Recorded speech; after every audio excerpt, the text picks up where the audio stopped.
When I was around about 28 years old, I'd come from a background of so much self-hatred and so much put down. I was an educated derelict, and I was what one would call manic depressed. And I'd actually been suicidal for many, many years, and then I finally decided that that was going to be the day. But being the good mum that I was, I thought I'd better at least leave some food in the cupboard. So I went to Doncaster shopping town, and I've got this trolley full of food. And I don't know what I looked like, but the checkout chick leaned over and she took my hand and she said to me, "You just look so sad. I promise you, everything will be all right." And I was in such a state, and I was so shocked because I'd felt so invisible for so many years that this person who didn't even know me had the guts, to tell me what I was feeling, but also show that care, and I call her my 5-minute angel. And I sat on that chair in the middle of Doncaster. Amazing the number. No one else came near me. This woman sitting on a chair with a big thing full of groceries, crying her eyes out.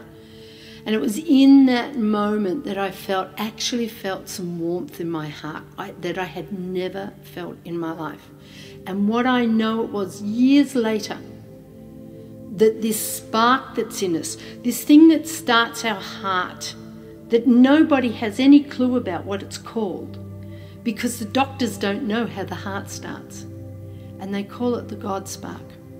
And at that moment, it burst into life and it gave me life. And that's what I'm intent on giving people.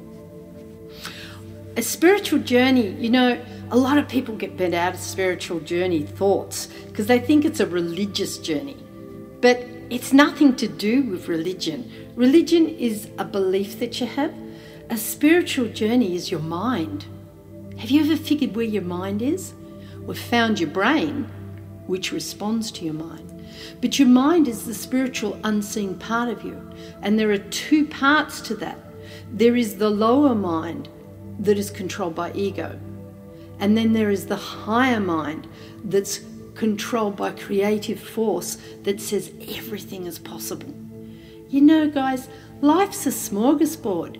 It's not about a job, it's not about a lover, it's not about children or houses or cars or anything like that. Life is about the essence that you bring and pull through you and experience by doing things. Self-worth is where are you focusing your energy? So if you're focusing your energy on I'm nothing, your self-esteem will be nothing. But if you focus yourself on I'm unlimited possibility, like Alice, 6 impossible thoughts before breakfast.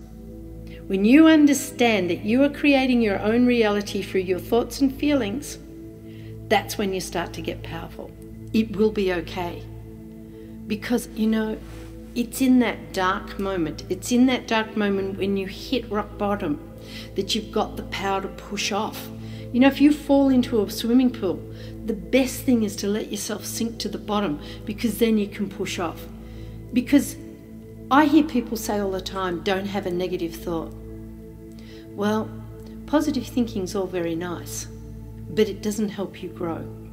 It's your negative thoughts that keep pushing you back onto your path. When you say you're a loser, it's only there to tell you, look what you're doing to yourself. People talk about depression being a mental disease. I don't believe that for one moment. I believe depression is a message that says the way you're thinking has totally run out of energy. Just like a balloon that's had all the air and it's now depressed and it cannot fly. And in those dark moments of depression, that's where I found me, because I actually put down the identities of what everybody else wanted me to be. And self-love is such a difficult thing, because again, we put an identity on what self-love is. We value whether we're lovable, whether we've got someone who's taking care of us or buys us presents or tells us nice things or hugs us. And that's not what love's all about. And I want to really leave you with this thought, that love is no feeling at all. Love is unconditional, positive regard. That's what life's journey's about.